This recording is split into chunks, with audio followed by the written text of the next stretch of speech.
If you like this video, why not subscribe? Hey everybody, Happy New Year. Welcome back to the first episode of the weekly recap, Frugal Filmmaker Weekly Recap, where we talk about last week's links, emails, comments, and blah blah blah. So let's go ahead and get started because we've got a ton of stuff here. In fact, the question of the week is going to be definitely, is this show too long? Would you like to see it split up in smaller pieces? My wife even suggested maybe one of these every day. That might be a little too much for me. But look how long this is. Look below at that timeline. Look how long that is. I don't even know how long it is right now, but it's going to be long. Anyway, let's go ahead and get started. The first thing people were talking about was how several people commented how they weren't quite sure why I was doing this in my car, what the point was, or that they didn't like it. Lone Wolf USMC says, really not digging the car studio. It just seems like it wasn't worth the effort to use a simple set. Well, it's worth the effort, definitely, except it's time that I don't have. For me to use a set, I don't have any dedicated studio space, so what I have to do is I have to set up lights in my apartment, then I have to strike lights. It's a long process. It usually takes me like 40 minutes to get set up to do that, and I'm not always able to do that because my kids are home or what have you. So I like the car because it's portable and because the acoustics are good and because I can take it anywhere with me. So when I go back to school in a couple of weeks, I'm not going to have access to any dedicated studio space at all, except my car, which I can still do the show from. So I will continue to do the show from here. Unless everybody hates it, and then I just won't do the show at all. Maybe that's the answer. Okay, so moving on. Jojo Tomaz says about the show I did last week. I would buy a cheap blanket from Walmart, something like a cheap blanket and a black bag. So whenever you do your car shoot, which I enjoy, by the way, thanks. Just chuck it on the roof of the car when it is raining, because it was raining last week. I thought it added kind of a nice ambient. But I really wasn't looking for that, of course. It was just raining, and I still had to do the show. So that's a great idea. I actually have a towel in my trunk that I use to throw under the car when I work on it. But I didn't think about that, but that's a great tip. I will definitely do that next time it is raining. Okay, so Red Spectrum Pictures says, in response to what kind of movie I should make, or I was asking about what kind of short films I should make for the channel, he says, if you make short films, please don't go the route of action movies with no story, sort of mainstream videos with which most people upload. Try something different. Totally agree with you on that, Red Spectrum. I try to do things that are different anyway, but I won't do any kind of, just special effects exercises because I don't know how. But I'll try to do something interesting and unusual with story and character. Hopefully, like what I've done before, should be a sign of what is to come in the future. But I appreciate everyone's input. People told me basically do a genre movie, horror, thriller, action. Some people suggested dialogue stuff, but so it's wide open. I can pretty much do all kinds of things, and I'll just ask for your comments afterwards. This leads into another comment, which Mr. Hewlot101 says, he said, what kind of movie to make? I'd watch Shadow Puppets if the story was good enough. If the story sucks and you spend $500 million to make it, count me out. Well, don't have that kind of budget, but I get the point. Make just a solid movie with story and characters. That's definitely what I plan on doing. Let's see, Tracer678 said about last week's show, commenting on the way to hang camera on a tree, he referred me to Paco Warabi's Treepod, and James Deruvo, who's also a YouTube user, JG Deruvo, reminded me about Paco Warabi also. And those links are below in the description to his Treepod, how you can attach a camera to a tree very easily. I also included a link to his Multipod, which is another great PVC device he made that you can stand up a camera on basically anything, stairs, rocks, trees, a river, a plane, just all kinds of seat of car, all sorts of things. And so it's a really great device. So check that out in the links below. I'm licking my fingers a lot. I apologize. Hope that's not gross. Okay, so Poultry411 commented on my airsoft gun tips episode. He says, if you want a cheap consultant, ask the ROTC kids at the local college. In my experience, they were happy to work for beer and pizza and have the real McCoy on hand. Your rifles work, but a few real deal M14s would make for a serious feather in your cap. This is a fantastic tip. I've actually used relatives who were police officers as consultants, but they were never able to stick around during the shoot, and actually ROTC people from the college might actually be able to stick around longer, so they could actually help you during your shoot, telling people, hey, you're holding that gun wrong, you're not moving correctly, whatever, to make your takes better. This is a great tip. Thank you, Poultry411. I'll remember that one. Okay, E. Evangeliste said about the suction cup camera mount, what are you doing with all the money you make on YouTube? Well, that's funny. I'm not really making a lot of money. I'm not even making enough money to pay rent. It's pretty small. I'm making a little bit because I'm a YouTube partner, But if you want to help me do that, please tell everyone about the Frugal Filmmaker show and the website and the YouTube channel and everything else. Help spread it around. And maybe I could do this for a living someday, but not right now. Okay, Gaming Tim's asked about the show last week. What software do you recommend for movie making? There's only one piece of software I really use. It's, well, I mean, I use lots of software, but one consistent piece of software, it's Sony Vegas Pro. It's a great editor if you're on the PC. It's probably between that one and Premiere Pro. If you're on Mac, it's Final Cut Pro. So just pick an editor with the word Pro and you'll be fine. But I really like Vegas. It does a lot of things, and if you're interested in audio the least bit, it's great. So many audio tools in that. JCK Hanrahan, also known as Jack, I believe, Hanrahan, says, I've been hunting all over YouTube for a DIY shoe to mount a shotgun mic or small light to. I've been engineering my own fig rig for about a week now and don't want to start construction until I know there's an easy way to mount a shotgun or light with the shoe mounts. My first response to this is build a PVC stabilizer rig. It's got lots of half-inch PVC ports you could definitely mount my shock mount on, which I built in an earlier episode, or a light. Lots of people have done that. But if you're not building it out of PVC, it might be trickier. So I'd recommend you search eBay for camera shoe, which you'll find these cheap flash brackets that have little little cold shoe mounts on them, which you could easily remove and attach in a way. You do have to engineer it, of course, to your fig rig. But if you are making it out of PVC, you know, leave a 1/4 or a 1/2 inch port open, and then you can easily attach that camera shoe mount to like a 1/2 inch plug and put it in the port, and you're all set. So hopefully that helps. Okay, Despot Studios commented on smooth slow motion using Sony Vegas Pro. He says, I have a Canon Rebel T3 but can't adjust anything on video and my slow motion is blurry. What do I do? Well, if you don't have any manual adjustment, it might be difficult. I'm assuming the T3 doesn't have video capabilities like the T3i does, but if that's the case, I'm not sure what you would do, because you need to be able to access, if you can't shoot in 60p, which is what the T3i does, and all Canon's DSLRs, which you can slow down easily in post. The whole point of the trick was that if you don't have a camera that shoots in 60p, you can take your 60i mode and adjust your shutter speed and then get 60p essentially in post. But if you can't adjust those things, I'm not sure how you would do that. Maybe some T3 users can chime in here and comment below and help Despot Studios, or contact him directly. Help him find out the solution. Okay, Vic19841 commented on the Frugal Floater. That was the DIY Steadicam that I built. He says, can you show how did you assemble the universal joint? I know exactly what he's asking here, because I think I even mentioned in the video that the way the joint comes, it's like that little plastic U with that spiked ball joint, and getting it out is kind of a trick. So what I did was, and I'm sorry I didn't have video of this, I should have, I put the whole joint into a vise, and then I used needle nose pliers and used them as spreaders. I actually ran some fishing line through the spiked ball, and I used the pliers as spreaders and pressed, pull them apart so that the U-joint opens up, but you loosen the spiked ball joint, and then I actually had the wire running into my mouth, and I pulled it, and the spiked ball came out. So that's how I did it. If you have somebody else with you, it's a lot easier, I'm sure, but I used needle nose pliers for spreaders and a vise. That's essentially what I did. Okay. Rockman Mikey commented on the camera stabilizer. Sorry I'm talking so fast. There's so much material. I'm just trying to get through it all before you're completely bored out of your mind. He says, hey, I can't find the plug at my Home Depot. All I have is the one with a hollow top. All they have is the one with a hollow top. Help. Rockman Mikey's talking about the little 1/2 inch PVC plug that I use for a camera stage. If you're not familiar with the video, you'll have to watch it to know what we're talking about. But I use those 1/2 inch PVC plugs for a lot of stuff. They come in real handy. Use it on the Frugal Floater. Use it many times on stuff, and I'll use them again. I've actually included a link to the Home Depot part below in the description. I would say print that out, take it to them, and say, this is what I want. If you don't have them, order them. If they don't have them, go to Lowe's, say, this is what I want. If they don't have them, go to Ace, say, this is what I want. Somebody's got those plugs. They're very common. So if they don't have them, make them order them. They should be able to do that so that you're a returning customer.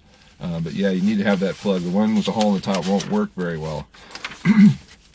Okay, Duncam Productions commented on the DIY boom pole. Says, hey, I was wondering what camera do you use? I'm particularly astounded by the lack of noise grain and often confuse some of your close shots for high quality pictures. I use the Canon Vixia HFS 100. It's a standard video camera. It's an HD camera.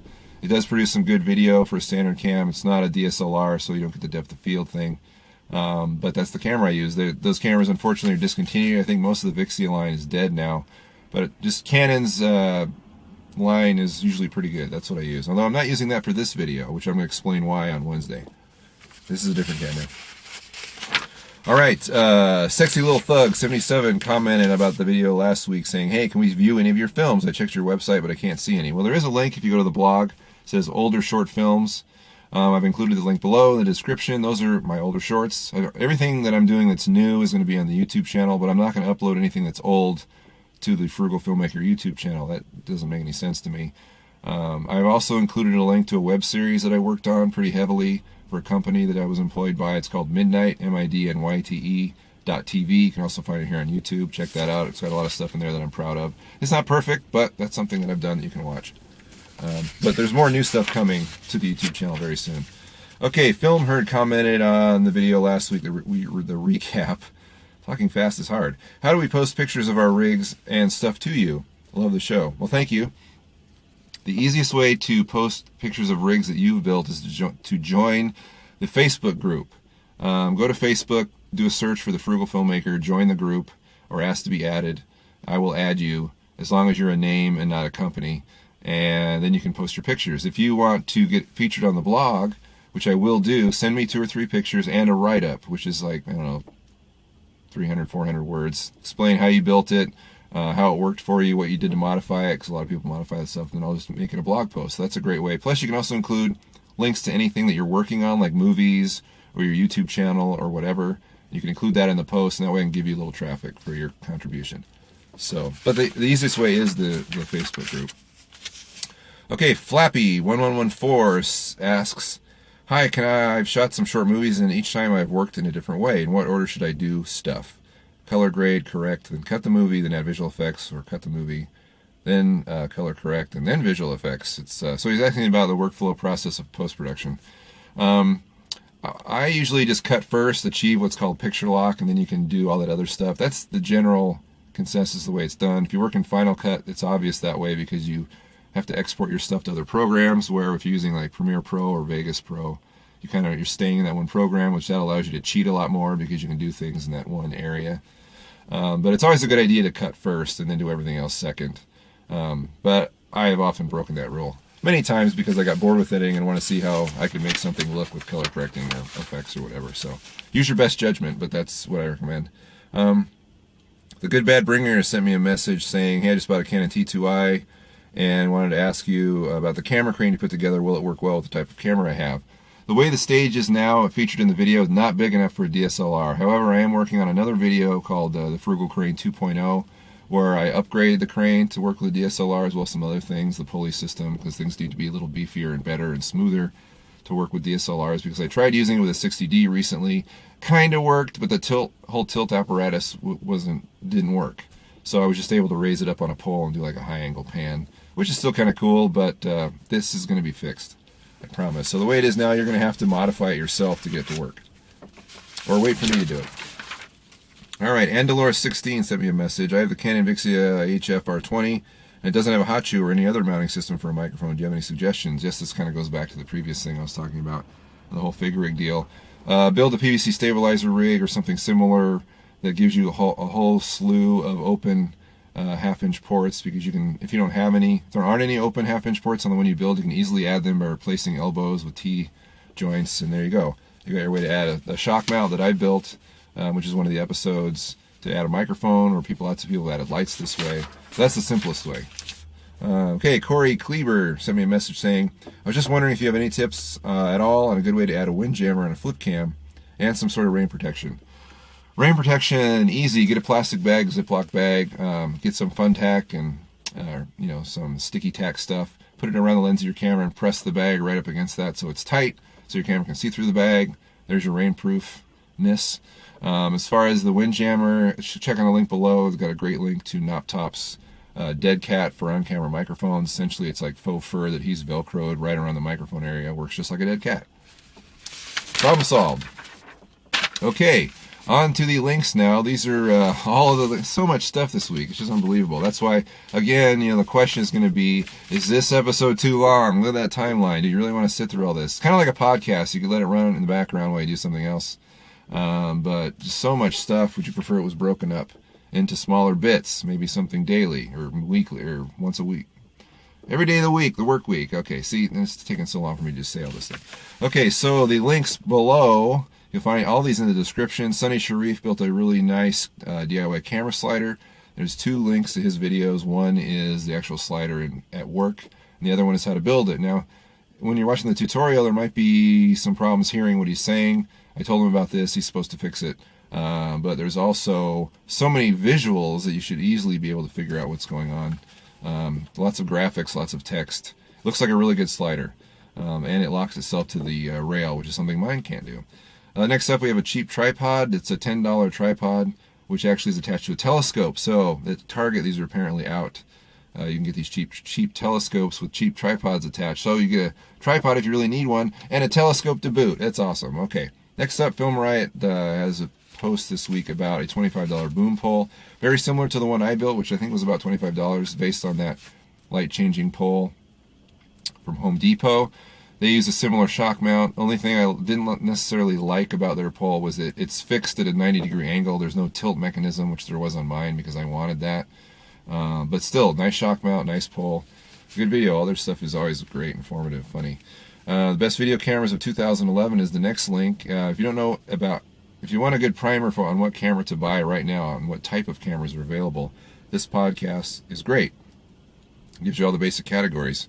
So if you know a lot about cameras, this will be nothing new, but if you don't, it's a good place to start. Next up, we have 2 easy-to-use camera report templates from theblackandtheblue.com, which is a great blog about if you want to break into the professional world. There's all kinds of, I think he's a professional camera assistant, and so it gives us all kinds of things. This is a camera report, which is basically when you have a setup, you write down everything that the camera is doing, what lens you're using, what the aperture's at, etc., so you can recreate the shot later if you need to. Filmmaking tools you can buy. This is Vincent Vasquez's $20 Filmmaker show. Lots of stuff you can get at the store for under $20 that will help you. Great episode. Next up, Joshua Welker posted his chromakey paint formula on the Facebook group, and now we have it here in the links below. So if you want to spend some money and go to a hardware store and say, I want chromakey paint, and they look at you stupidly, you give them this formula and they go, oh, okay. And they make it for you. It's like $25 a gallon, I think, $27. But if you have to paint your basement green for your web show or whatever, this is a way to get it. Get the paint. Next up, we have a $100 filmmaking kit. This is from a new YouTube channel I subscribe to. Cheap Geek gives us a list, kind of similar to what Vincent was doing. Just a lot of inexpensive things all cobbled together that you can get at the store that don't cost very much. They'll help you in your filmmaking. Next is probably the best post of the week. This is Edward Burns, who's a actor. I don't say famous actor, if you know who Edward Burns is, but he was in Saving Private Ryan and The Holiday and a lot of other movies. And he's also a filmmaker. He does things on a micro budget. Made his latest movie, The Newlyweds, for $9,000.